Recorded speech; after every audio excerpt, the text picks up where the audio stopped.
हमें इसकी मदद करना होगी, हमें इसको इस मुसीबत से निकालना होगा, हमें देर नहीं करना चाहिए।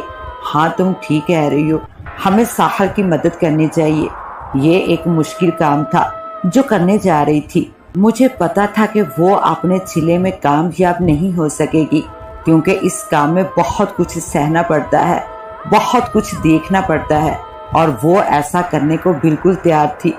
इसके अंदर एक जुनून था जिसे वो पूरा करना चाहती थी। लेकिन ये सब कैसे हो गया? ऐसा क्या था कि वो देखकर बेहोश हो गई? हाँ राज, मैं इसको अच्छी तरह जानती हूँ।